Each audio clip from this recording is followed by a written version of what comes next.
खबर में खुश आमदेद। मैं हूं आपका मेजबान सईद काजी। कुछ रन डाउन और फिर इसके बाद हमारे साथ एक इंतहाई आम शख्सियत होंगे।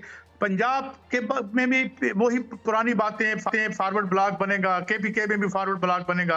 ये सुन रहे हैं और सुनते रहे, इसकी क्या हकीकत है। पीआईए एक ही निजकारी की बात हो रही है। इससे पहले पीपल्स पार्टी की सेंट्रल एग्जीक्यूटिव के मेंबर, जब तक वो पार्टी हुकूमत में शामिल नहीं हो रहे हुए थे, वो कह रहे थे कि कुछ लोगों के फ्रंट मैन पीआईए को खरीदने जा रहे हैं। पीपीपी की अहम शख्सियत हमारे साथ होंगे थोड़ी देर बाद, उनसे भी हम बात करेंगे।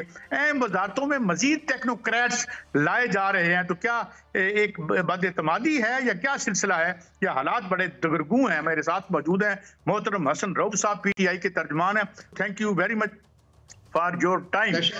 रऊफ भाई, एक तो कुछ और बातें भी आपसे अहम पूछनी है मैंने खान साहब के बारे में। ये क्या स्ट्रेटजी है, अगर ये खबरें ठीक हैं कि फॉरवर्ड ब्लॉक, जाहिर है एक कोशिशें तो हो रही हैं जो कि नाकाम ही नजर आती हैं बाई एंड लार्ज तितर बितर करने की, लेकिन ये खास तौर पर जो फॉरवर्ड ब्लॉक मैनेज करना आसान होता है, माजी में हमने देखा है असेंबलियों में, तो क्या स्ट्रेटजी होगी पीटीआई की, द काउंटर स्ट्रेटजी? रऊफ भाई। शुक्रिया जी, बहुत मेहरबानी काजी साहब आपका। देखो, एक तो सबसे पहले कैटेगोरिकली मैं स्टेट करूं कि ये जो एक खबरें हैं जो फैलाई जा रही हैं, इनमें कोई सदाकत, कोई हकीकत नहीं है। हमारे जो लोग हैं वो पार्टी के साथ जुड़े हुए हैं, वो आइडियोलॉजिकली कमिटेड हैं पार्टी के साथ, और उनको तोड़ना जो है वो बहुत मुश्किल काम है, जान जोखों का काम है बल्कि। लेकिन इसका मतलब ये नहीं कि ये लोग जो क्रिमिनल माफिया इस वक्त हुकूमत कर रहा है वो कोशिश नहीं कर रहा। वो बिल्कुल कोशिश कर रहे हैं, वो पूरी अपनी कोशिश कर रहे हैं कि हमारे लोगों को ल्योर कर लें या कोर्स कर लें, जैसा भी है वो टैक्टिक्स है, कॉम्बिनेशन ऑफ टैक्टिक्स में उनका इस्तेमाल किया जा रहा है। लेकिन जब वो ये कर रहे हैं, एक तरफ तो ये कर रहे हैं सारा कुछ, लेकिन दूसरी तरफ जो हमारे लोग हैं जो जो जो बहुत आइडियोलॉजिकल भी हैं और उनकी कमिटमेंट बड़ी डीप रूटेड है, वो जब सोचते होंगे तो उनको ये भी याद आता होगा कि वो 27 लोग जिन्होंने पार्टी को छोड़ा था इलेक्शन से पहले, और उनका एक रोल था पीटीआई की हुकूमत को ओवरटर्न करने में, डिसमेंटल करने में, उनके साथ उनके सियासी जनाजे जो है वो अवाम ने निकाले हैं इन इलेक्शंस में। वो अपने सियासी जनाजों के ऊपर बैठे हुए खुद ही रो रहे हैं। तो ये एक बहुत बड़ा फैक्टर है, जो कि एक बहुत बड़ी चेंज है, एक तब्दीली है जो कि मुल्क में आई है। और मेरा नहीं ख्याल कि इनकी ये कोशिशें जो हैं, ये सिनिस्टर किस्म की कोशिशें, ये बिल्कुल किसी तरह से भी कामयाब होंगी। अच्छा तो भाई, एक और मैं बात दोबारा रीइंफोर्स करने के लिए पूछ रहा हूं, क्योंकि इस पे अवाम ने बेशुमार रिस्पॉन्ड किया है। मैं एक बड़े साफी से बात कर रहा था खान साहब के बारे में, तो उन्होंने मुझे कहा कि कुछ पार्टी के लोग गए जनाब खान साहब को जो जेल में मिले, और उन्होंने उनको डील करने पर मजबूर किया, जिस पर बहुत सीख पा हुए। और उन्होंने ये कहा कि खाकम बदन, यहाँ से खुदा न खास्ता मेरी लाश तो निकल सकती है मगर मैं डील नहीं करूंगा। तो ये आपकी पार्टी के कौन से वो लोग हैं जो इंटरेस्टेड हैं? हम आपका तो ये नुक्ता नजर मैंने नहीं देखा कभी रिकॉन्सिलिएशन का, मगर ये कौन लोग हैं जो जाकर खान साहब को कोशिश करते हैं कि वो डील पर आमादा हों? हसन भाई। जो खान साहब को जानते हैं, और मैं उन नाचीज लोगों में से हूं जो कि तकरीबन 3 डेकेड से ज्यादा से उनको जानते हैं, उनको ये भी जानना चाहिए कि वो शख्स डील करने वाला नहीं है, वो असूलों को कॉम्प्रोमाइज करने वाला शख्स नहीं है। वो एक बहादुर शख्स है जो अपने असूलों पे खड़ा रहता है, जैसे कि 7-7.5 महीने से वो डटा हुआ है, और वो कहता है कि मैंने नहीं करनी डील। मुझे नहीं पता मेरे भाई आपने किन लोगों की बात की है जो वहाँ गए हैं, जिन्होंने परसुएट किया है, लेकिन मेरे इल्म में ऐसी कोई बात नहीं है। और मेरा नहीं ख्याल कि पार्टी के अंदर कोई शख्स इस बात की जुर्रत भी कर सकता है कि वो खान साहब के पास जाके उनको परसुएट करे या उनके साथ ज़बरदस्ती करने की कोशिश करे कि जी आप डील करें। हमारा जो स्टांस है वो बड़ा क्लियर है, और हमारे कहने और करने में बिल्कुल तजाद मौजूद नहीं है। अनफॉर्चुनेटली बाकी तमाम पॉलिटिकल पार्टीज़ का करना कुछ होता है और कहना कुछ होता है और करना कुछ होता है।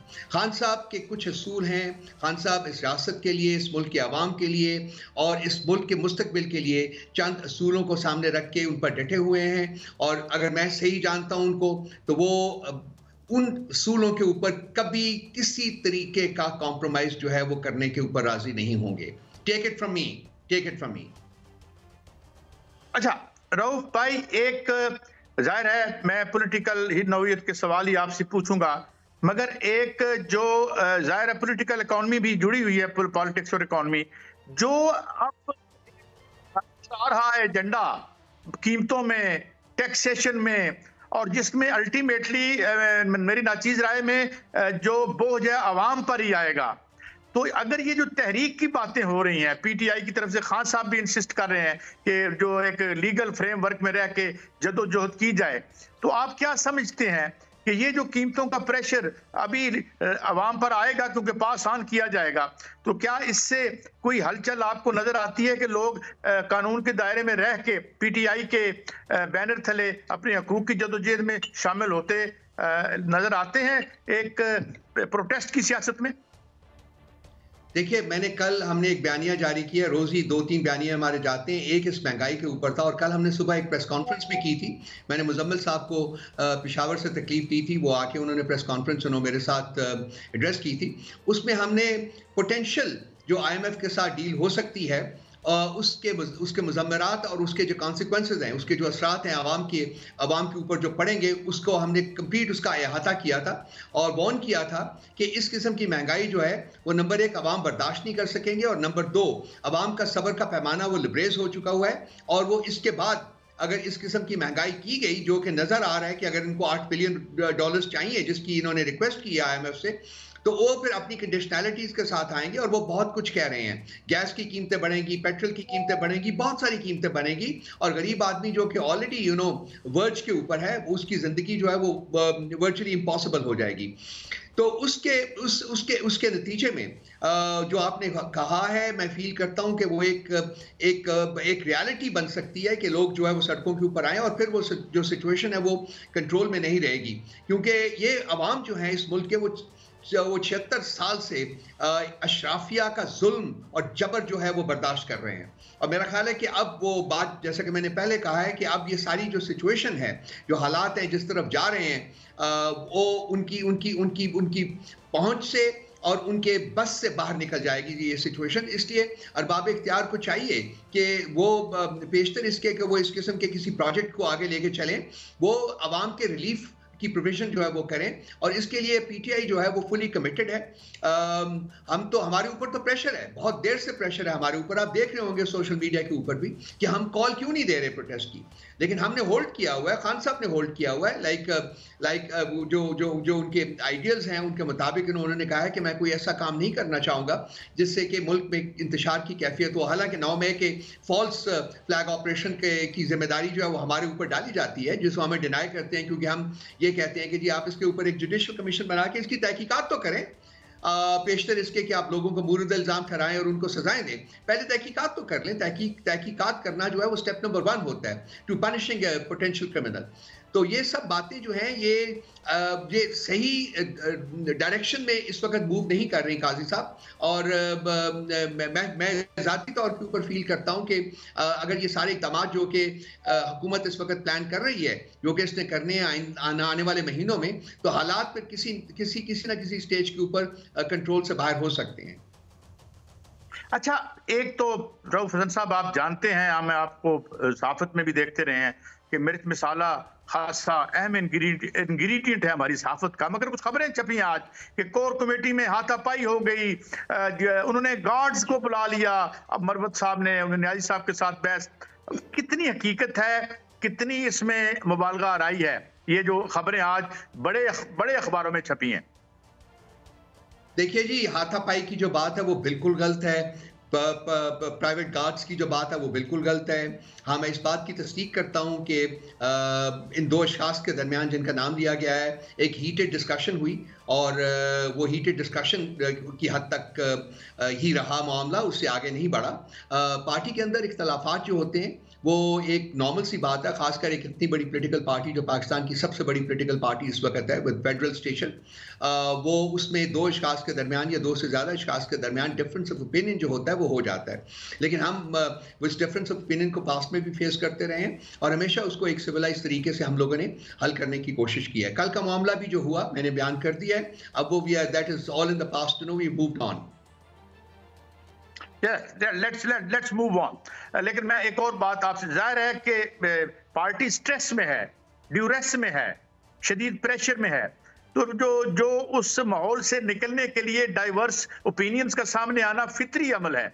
तो आप क्या फिक्री तौर पर हमें बताना चाहेंगे कि कोई ऐसी दो सोचें मौजूद हैं जो डेमोक्रेटिक पार्टीज में होती हैं कि इससे क्या निकला जाए, तो कैसे निकला जाए? जिस तरह हार्ड लाइनर और हॉक्स, ये इस तरह का मामला है, ये जो इस प्रेशर की वजह से सामने आ रहा है, हसन भाई?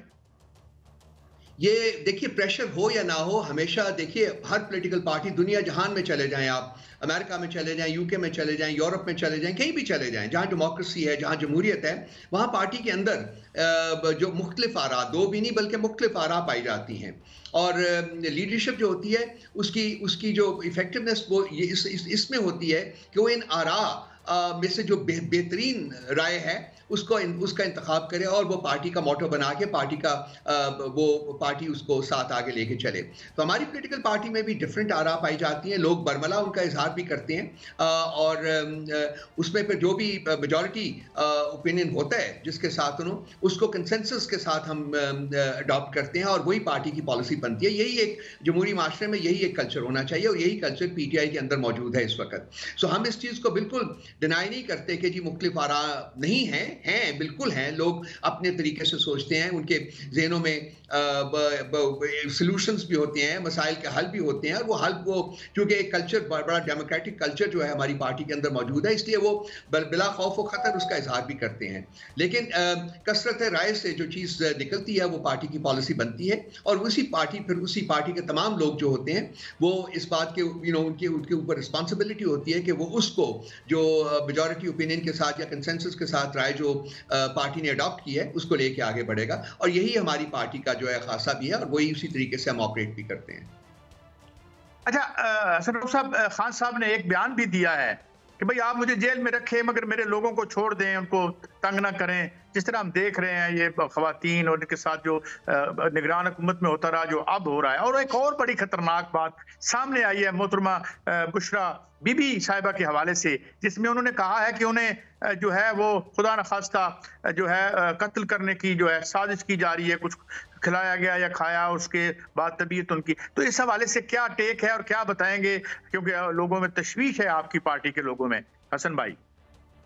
जी, कायद साहब है बिल्कुल। खान साहब की ज़िंदगी के बारे में, बुशरा बीबी की ज़िंदगी के बारे में हमें तशवीश मौजूद है, मैं इसको डिनाई नहीं करूँगा। मुख्तलिफ मीटिंग्स में, हमारी कोर कमेटी की मीटिंग्स में और बाकी फोरम्स की जो मीटिंग्स में, उसमें हमारे जो मेंबरान हैं वो इसका इजहार भी करते रहते हैं और हम हत्तल वसा कोशिश करते हैं कि जो कुछ भी पार्टी कर सकती है वो करे ताकि इस किस्म की सिचुएशन को अवॉइड किया जा सके। और जो अज़ाइम हैं हमारे जो एडवर्सरीज हैं, जो दुश्मन हैं हमारे, वो उनके अज़ाइम जो है उनको हम कॉन्स्टेंटली एक्सपोज करते रहें। ये बुशरा बीबी का बयान सामने आया है और ये हम अर्जेंटली इसको अपने फोरम के ऊपर मोस्ट प्रोबेबली हम कमेटी लेवल के ऊपर इसको डिस्कस करेंगे और इस बारे में डिसाइड करेंगे कि इसको किस तरीके से हमने आगे लेके चलना है, क्या क्या हमारे पास ऑप्शंस हैं। एक सियासी जमात होने के नाते हमारे पास ऑप्शंस जो भी मौजूद हैं, हम उन तमाम को कुलियतन जो एक्सरसाइज करेंगे ताकि इस किस्म की सिचुएशन जो है उसको प्रीएम्प्ट किया जा सके। ये रियासत की भी जिम्मेदारी है, आई मस्ट से दिस, ये रियासत की भी जिम्मेदारी है कि अगर कोई अनासर ऐसे मौजूद हैं जो इन लाइंस के ऊपर सोच रहे हैं तो वो उनको एक्सपोज करे, वो उनको आवाम की अदालत में लाए और उनको कानून के दायरे में पकड़े और उनको बाकायदा तौर के ऊपर प्रोसिक्यूट किया जाए और उनको पनिश किया जाए। ये रियासत की अवलीन जिम्मेदारी है और ख़ासकर एक ऐसा शख्स, बल्कि दो अशखास, खान साहब और उनकी बेगम साहिबा बुशरा बीबी, जो कि इस वक्त रियासत की कस्टडी में है, वो आज़ाद नहीं हैं, वो जेल में हैं। तो उनकी ज़िंदगी की जो हिफाजत है, उनकी ज़िंदगी की जो जिम्मेदारी है वो कुलियतन रियासत वक्त के ऊपर, रियासत के पाकिस्तान के ऊपर जो है और हुकूमत वक्त के ऊपर वो लाजिम है और उनको चाहिए कि वो तमाम इक़दामात ले जो कि इस किस्म के जो एलिमेंट्स हैं उनको एक्सपोज करने और पनिश करने के लिए ज़रूरी है। तो भाई फिर एक दफ़ा मुतालबा खान साहब की तरफ से सामने आया 8 फरवरी के लिए कमीशन जो है, जाहिर है कुछ भी हो उसका यानी होना तो चाहिए, दूध का दूध और पानी का पानी, इसमें तो कोई दो आरा नहीं है। लेकिन जो हमारे हम मुल्क में कमीशन बनते रहे हैं, माजी में इस तरह के जो कज़िये थे, जो मसाइल थे, उसमें हमने देखा है कि कमीशन जो है वो इफेक्टिव नहीं रहा। आप क्या समझते हैं? जी, कमीशंस अनफॉर्चुनेटली इस मुल्क में कभी भी इफेक्टिव नहीं रहे हैं। देखिए, लियाकत अली खान को मर्डर किया गया, सबको पता है कि किसने मर्डर किया, क्या हालात थे, क्यों मर्डर किया गया, वो एक मिस्ट्री है। बेनज़ीर भुट्टो को शहीद किया गया, वो एक मिस्ट्री है। हालांकि उनके खावंद की खुद 5 साल वो सदर भी रहे, उनकी हुकूमत भी रही, लेकिन उसके बावजूद ये मिस्ट्री है। भुट्टो साहब को हैंग किया गया, वो अब आके अदालत ने उसको टेकअप किया और 44 साल के बाद 44 ईयर्स के बाद कहा है कि वो इट वाज जुडिशियल मर्डर। भाई इसको पहले करना था आपने या करना ही नहीं था। खान साहब के साथ जो हो रहा है इस वक्त, जिस किस्म के फेक फ्रॉडुलेंट केसेस उनके खिलाफ इंस्टीट्यूट किया गया है और जिस डटाई के साथ और जिस अनकॉन्स्टिट्यूशनल और इलीगल तरीके से उनको सजाएं दी गई हैं, वो भी सबके सामने है। तो ये मामला जो है वो अनफॉर्चुनेटली एक मिस्ट्री है कि कौन सी वो ताकतें हैं, कौन सी वो लोग हैं जो कि इन चीज़ों में इन्वॉल्व रहे हैं, जो ये करते रहे हैं, लेकिन वो हमेशा वो एहतसाब से बचते रहे हैं। उनको कोई सजा नहीं हुई है इन तमाम चीज़ों की। वो जो जजेस थे जिन्होंने बैठ के भुट्टो साहब को जुडिशियल मर्डर जिनका किया था, वो अब कहाँ उनको कब्रों से निकाल के लाएंगे? आप कहाँ से लाएंगे? 44 साल से पहले ये कर सकते थे, 10 साल में कर लेते, 5 साल में कर लेते। तो ये एक मजाक बना हुआ है ना। आपको पता है कि यहाँ इस मुल्क में पिछले जो हुकूमतें हैं, एक वक्त जो भी था जबकि पूरे का पूरा जो हुकूमती स्ट्रक्चर था वो अनकॉन्स्टिट्यूशनल था। हुकूमतें अपने मैंडेटेड पीरियड से ज्यादा गुजार चुकी हुई थी। ये जो इलेक्शन का प्रोसेस हुआ है, ये भी अनकॉन्स्टिट्यूशनल हुकूमती स्ट्रक्चर ने किया है। और ये मुझे मुझे मुझे यकीन है कि ये किसी न किसी वक्त ये भी अदालत में लैंड करेगा, अदालत में जाएगा और अदालत इसके ऊपर उसकी रिस्पॉन्सिबिलिटी होगी कि वो अपनी एजुडिकेशन दे के किस तरीके से एक अनकॉन्स्टिट्यूशनल हुकूमती स्ट्रक्चर वो इलेक्शंस होल्ड कर सकता है और किस तरीके से वो इलेक्शंस को वैलिडेट कर सकता है। तो ये तमाम चीजें इस ममलिकत खुदादाद में होती रही हैं। लेकिन काजी साहब, एक शर्म का मकाम है हमारे लिए है, सिटीजन ऑफ दिस कंट्री, कि इस मुल्क की जो मिस्ट्रीज हैं, वो मिस्ट्रीज जो है वो गंभीर होती रही हैं, वो कभी सॉल्व नहीं हुई हैं। और अब पता नहीं और कितनी मिस्ट्रीज जो हैं जो इस ममलिकत के सीने में दबी हुई हैं, अभी तक हमें पता भी नहीं है। आपको, मुझे, किसी को पता नहीं है क्या क्या होता रहा है, किस किस तरीके से मैनिपुलेट किया जाता रहा है इस मुल्क, किस किस तरीके से मुल्क के स्ट्रेटेजिक इंटरेस्ट को बेचा जाता रहा है। तो ये तमाम चीजें जो हैं, इसके लिए एक वो ट्रूथ एंड रेकंसिलिएशन कमीशन हमने अपनी उसमें डाला है, मैनिफेस्टो में डाला है। लेकिन ट्रूथ एंड रेकंसिलिएशन कमीशन, ये मिस्ट्रीज, ये गंभीरता खत्म होनी चाहिए। शायद यही एक जमानत हो इस मुल्क के अवाम के, इस मुल्क के बच्चों के मुस्तक़बिल। रऊफ हसन साहब, बहुत शुक्रिया, आपने हमें बहुत वक्त दिया, एनलाइटन किया। हमारे साथ रऊफ हसन थे, PTI के तर्जुमान, हमें बहुत सी चीज़ों पे रोशनी डाली। एक ब्रेक है, ब्रेक के बाद आएंगे तो बहुत से और बड़े अहम मसाइल हैं। इस मुल्क के असासे भी तो बिकने हैं। इस पे पहले पीपल्स पार्टी का क्या मौक़िफ़ था, अब हुकूमत का हुकूमत का तो नहीं, रियासत का हिस्सा है। इस पे बात करते हैं एक ब्रेक के बाद। हमारे साथ रहिए।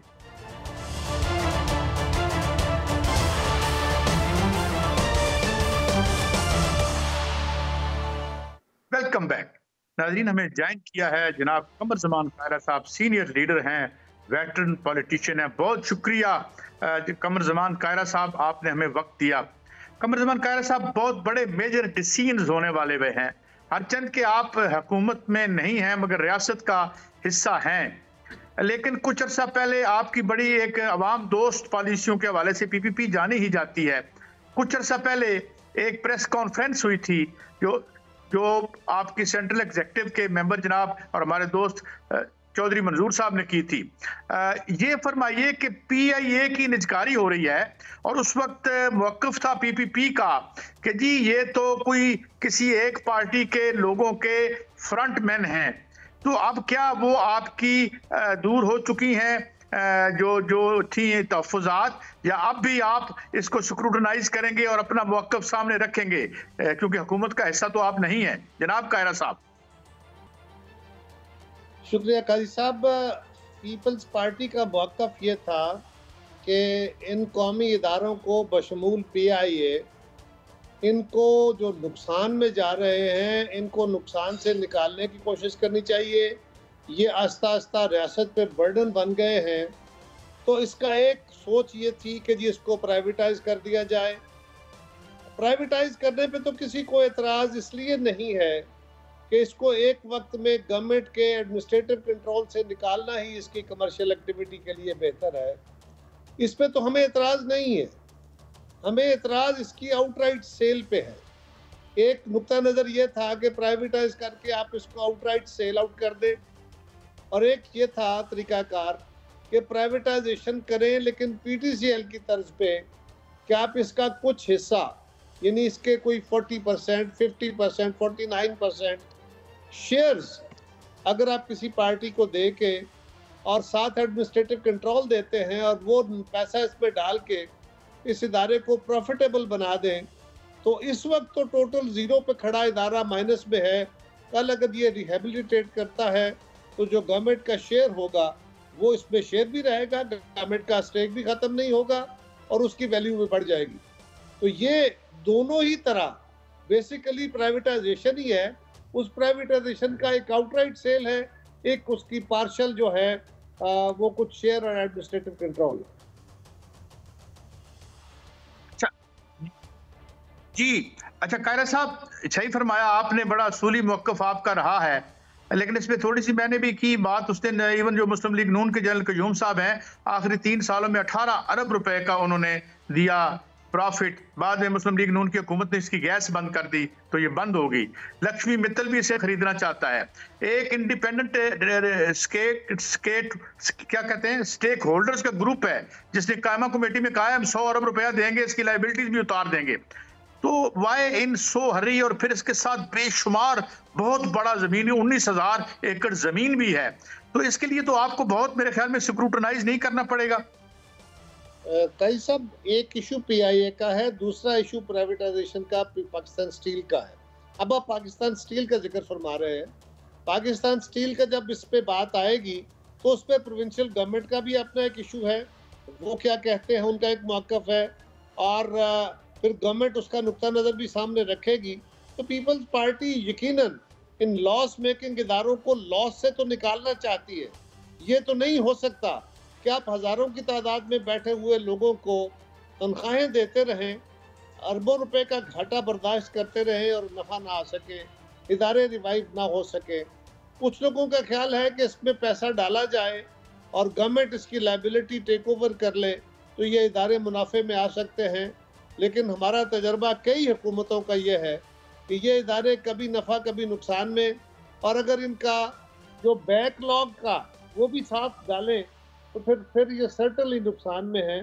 लिहाजा इनका कोई सोल्यूशन तो निकालना पड़ेगा।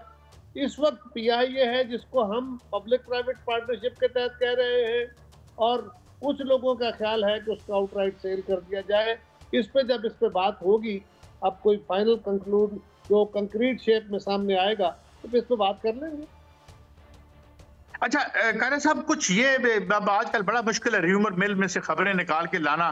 बहरहाल एक बात ये भी कही जा रही है कि जब ये प्रोग्राम मिलता है, जो कि बड़ा मुश्किल प्रोग्राम होगा 8 बिलियन का, और आप देख रहे हैं जो तफसीलात आ रही हैं कि किस तरह एक टैक्सेस की भरमार होगी। अब वो पता नहीं मिडल मैन देता है, अमीर आदमी देता है या गरीब, अब तक तो गरीब आदमी देता रहा। तो कहा यह जा रहा है कि पीपल्स पार्टी में ये सोच है, गलत या सही हो सकती है, ये खबर आप कंफर्म या इसको रद्द कीजिएगा, कि ये प्रोग्राम लेने के बाद शायद आप इसका हिस्सा बन जाए, मगर जब तक ये प्राइवेटाइजेशन है उस वक्त तक या होती है उस वक्त तक आप इसका हिस्सा नहीं बनेंगे, बाद जहाँ आप हुकूमत ज्वाइन कर सकते हैं। Is this just a rumour या कोई ऐसी सोच पाई जाती है? काजी साहब, ये ना एक बड़े कमजोर मफरूजे पे खड़ी हुई बात है, और वो ये है कि जी पीपल्स पार्टी चाहती है अपनी स्किन सेव करे और ये एक दफा प्राइवेटाइजेशन हो जाए, और उसके बाद हम कहते रहेंगे जी कि हमने तो नहीं की प्राइवेटाइजेशन, ये तो जी उनकी तरफ से हुई है, मुस्लिम लीग ने की है। ऐसा तो नहीं है, हम हुकूमत का हिस्सा हैं। कल हम कहते भी रहेंगे तो बात तो नहीं बनेगी, हमारी जान तो नहीं छूटेगी। हमें पीपल्स पार्टी इस तरह के भाम के अंदर अपनी पॉलिटिक्स नहीं करती, हम क्लैरिटी के साथ अपनी पॉलिटिक्स कर रहे हैं। हम चाह रहे हैं कि ये इदारे नफ़ा में आ जाएं, और अगर नफ़ा में नहीं आते तो बहरहाल इन इदारों का कोई सोल्यूशन निकालना पड़ेगा। और Peoples Party public private partnership की सपोर्ट करती है, हम इस पे इसके खिलाफ नहीं है। लिहाजा ये राय मुनासिब नहीं है कि पीपल्स पार्टी ये जो आ जाएगा आईएमएफ का पैकेज, और आईएमएफ के पैकेज के बाद इस तरह हो जाएगा कि पैसे आ जाएंगे, हम कहेंगे हमने नहीं लिया। हम तो गवर्नमेंट के साथ हैं जी, सदर साहब हमारे हैं। तो आज के इस दौर में कैसे मुमकिन है ये मफरूजों के ऊपर खड़ी करके बातें कर ली जाए? आईएमएफ पैकेज को मौजूदा हुकूमत शौक से ले रही है, आईएमएफ पैकेज एक मजबूरी है। आज इनकी जगह हम बैठे होते तो क्या करते, इमरान खान होते तो क्या करते, कोई और होता तो क्या ऑप्शन था किसी के पास? आज तक किसी इकोनॉमिस्ट ने ये तो नहीं बताया हमें कि ये जो आईएमएफ का पैकेज लिया जा रहा है, जो करंट चल रहा है या आइंदा लेने जा रहे हैं, इससे ये तो ज़रूर है कि कुछ महंगाई होने के, कुछ टैक्सेस लगने के इम्कानात है, लेकिन ये ना लें और हम इसके बगैर गुजारा कर सकते हैं, ये तो किसी इकोनॉमिस्ट ने हमें नहीं बताया। काश हमें कुछ लोग इसकी सजेशन भी दे सके। हाँ, जो आईएमएफ का आपको कहता है, वो कहता है कि अपने खर्चे और आमदन में बैलेंस करें, अपनी इंपोर्ट और एक्सपोर्ट में बैलेंस करें, ताकि आपके मुल्क की इकोनॉमी जो है वो रिवाइव कर सके। उसके ऊपर वो आपको खास शराइत नहीं देते। अब जो शराइत वो दे रहे हैं, उसकी वजह यह है कि माजी में हम उनके साथ इतने वादे करके पूरे नहीं कर सके। अब वो कहते हैं कि अच्छा, आप ये जो तजावीज़ हमें दे रहे हैं कि इतना पैसा आप जनरेट करेंगे, अपनी इनकम बढ़ाएंगे, आपका ये जो अजम्पशन है, ये अजम्पशन दुरुस्त नहीं। आप ये फलां एरिया को टैक्स करें तो आपको ज़्यादा पैसे मिल सकते हैं। अगर हम उन्हें कन्विंस कर सकें कि नहीं, इसके बगैर भी, इन एरियाज़ को टैक्स किए बगैर, महंगाई को बढ़ाए बगैर हम पाकिस्तान के रेवेन्यू में इजाफा कर सकते हैं या खर्चे में कमी कर सकते हैं, तो आईएमएफ की क्यों नहीं मानेगा? कौन होता है आईएमएफ ना मानने वाला? यकीनन मानेगा, लेकिन ऐसा कोई फार्मूला अभी तक हमें मेरी नजर में तो नहीं गुजरा अभी तक। अच्छा जी, कायरा साहब, अब मैं एक और पहलू से आपकी खिदमत में हाजिर होता हूँ कि एक तो टेक्नोक्रेट्स तो तकरीबन जो की आपकी वजारतें हैं उस पर बैठ ही चुके, जिस तरह यानी खजाना देख लें या आप दाखिला देख लें, इसके साथ साथ कुछ आज़ाद उम्मीदवारान भी आ रहे हैं। ज़ाहिर है इनमें से एक तो होंगे मोहसिन नकवी साहब, जिनको इलेक्ट होना है या करवाया जाएगा या किया जाएगा, और साथ फैसल वावडा साहब भी हैं। तो जो पीपल्स पार्टी के बहुत से वोट हैं, उसकी प्रेफरेंस क्या होगी with regard to these so called independent candidates? जनाब का मतलब कायरा साहब, सेनेट की, आप सेनेट का जिक्र फरमा रहे हैं? जी सर, जी सर। सेनेट में जो नकवी साहब है वो तो पंजाब से इलेक्शन लड़ रहे हैं, और पंजाब में हमारे पास तो इस वक्त टोटल 15 वोट है, 15 या 16 है। तो 15-16 वोटों से तो मेंबरशिप नहीं मिलती। पंजाब में तो 50 वोट चाहिए सेनेट की सीट के लिए। तो उसमें अमकानी तौर पे नकवी साहब को पीपल्स पार्टी या पीएमएलक्यू या कुछ और जमातें, और जो मुस्लिम लीग के पास भी वोट होंगे, तो वो वोट शामिल करके उनको दिया जाएगा। और फैसल वावडा साहब को अगर पीपल्स पार्टी ने खुद अपना टिकट दिया है, उन्होंने पीपल्स पार्टी ज्वाइन की है, तो फिर वो यकीनन पीपल्स पार्टी के टिकट पे होंगे, तो पीपल्स पार्टी के वोट भी लेंगे। अच्छा कायरा साहब, आपने बड़ा सर्द गर्म देखा इस सियासत का।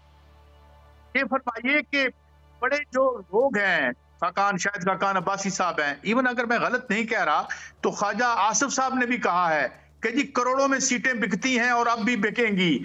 और अब यानी coming that from an ex PM and जो हाजिर वजीर दिफा हैं, तो आप क्या देखते हैं, ये मीर टॉक है या इस तरह पैसे का इस्तेमाल होता है बेदरेग सेनेट वगैरह में?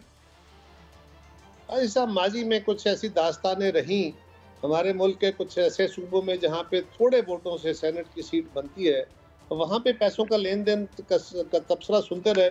अब सामने बैठे हुए चश्मदीद गवाही तो नहीं है, लेकिन बड़ी मजबूत गवाहियाँ बहरहाल सुनते रहे, हम भी आप भी। अब जहाँ तक ताल्लुक पंजाब का है या सिंध का है, वहाँ पे तो इतने वोट हैं, यानी 50 मेंबरों पे, 50 सूबाई असम्बली के मेंबरों पे तकरीबन सेनेट की एक सीट बनेगी। तो 50 मेंबरों को खरीदना और बेचना, ये मेरे नहीं जेहन में आता। माजी का एक दास्तान जरूर थी, बिकते रहे, ऐसा होता रहा, लेकिन जब 2-3 वोटों से सेनेट की सीट बन जाती थी, उस वक्त कोई कुछ इलाकों के अंदर ये मामला हुआ। सारी जगहों पे नहीं होता था, चंद मछलियां ही सारा तालाब गंदा करती थी, लेकिन ये बदकिस्मती से ये काम होता रहा। अब मेरा ख्याल है ये मुश्किल होगा। जी बहुत बहुत शुक्रिया कमर जमान कायरा साहब।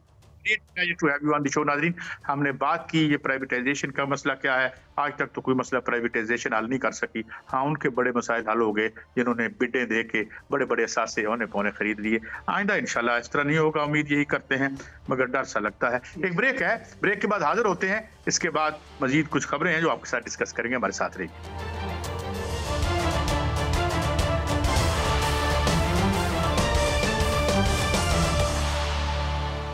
Welcome back. नाज़रीन, हमें ज्वाइन किया है जनाब मोहम्मद अली दुरानी, साबिक़ वफाकी वज़ीर हैं और बड़ी कोशिश करते रहते हैं एक रिकॉन्सिलिएशन की भी, इन्होंने बड़े फार्मूलाज भी दिए। Thank you very much Mohammad Ali Durrani साहब।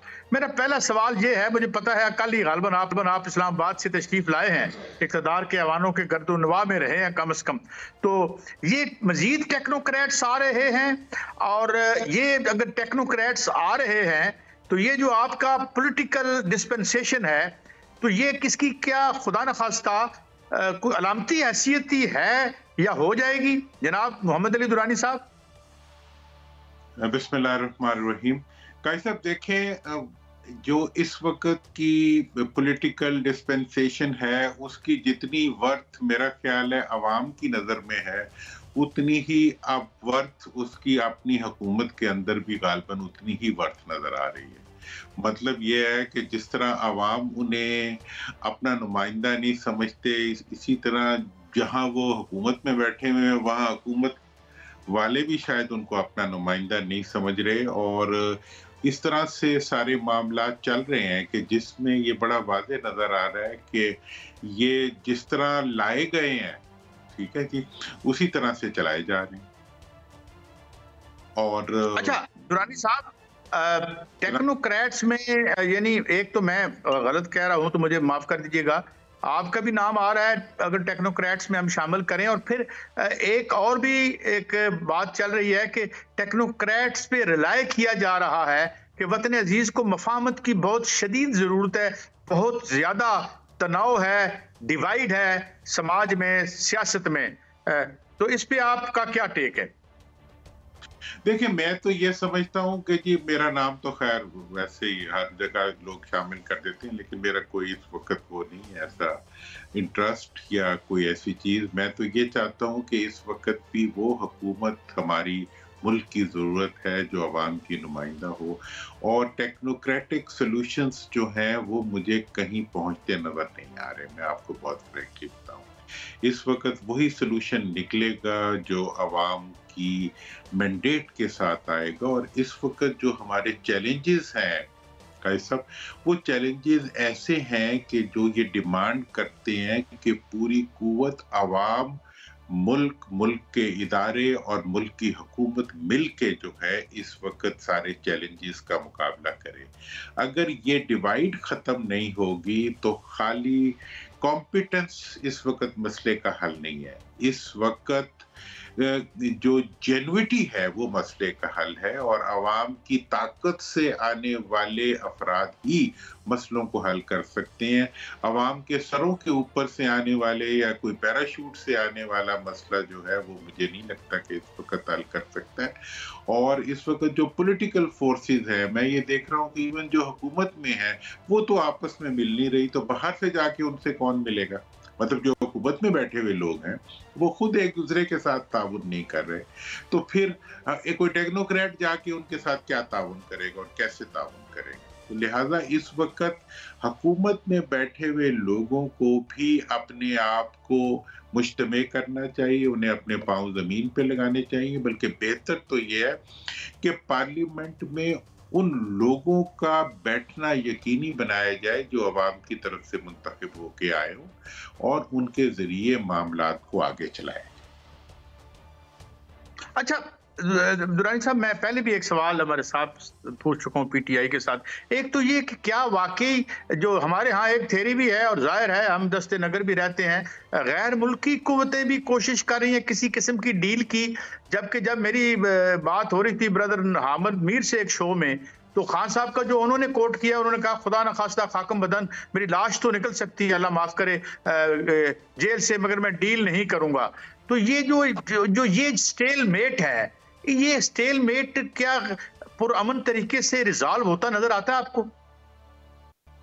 मेरा ये ख्याल है जी कि इस स्टेलमेट को रिजॉल्व करने के लिए खान साहब की तरफ तो बहुत आमादगी अब पैदा गालबन होनी चाहिए और होती भी जा रही है, लेकिन इस वक्त जो पॉलिटिकल पार्टीज के अंदर एक वो है ना कन्फ्रंटेशन का माहौल है। नून अपने अंदर तकसीम हुई भी है, पीटीआई के अंदर भी मुख्तलिफ लोग हैं जो आगे बढ़ के पीछे हटना चाह रहे हैं। ऐसी सूरत हाल में जो सबसे अच्छा तरीका होगा वो ये होगा कि जेन्युइनली तमाम पार्टीज को आपस में मिल बैठने का मौका पैदा करना चाहिए ताकि मिल बैठ के वो मसलों को हल करें और वही जो होगा वो आगे बढ़ने का रास्ता होगा। और इसके लिए जहाँ तक सवाल है पीटीआई की लीडरशिप का, उनकी आमादगी इस लिहाज से तो मौजूद है जी, मुल्क के अंदर जो इस वक्त की सियासी सूरत हाल है उसमें आगे बढ़ने के लिए रास्ते निकाले जाएं। उसके लिए उनकी कुछ डिमांड्स होंगी, डेफिनेटली हैं भी,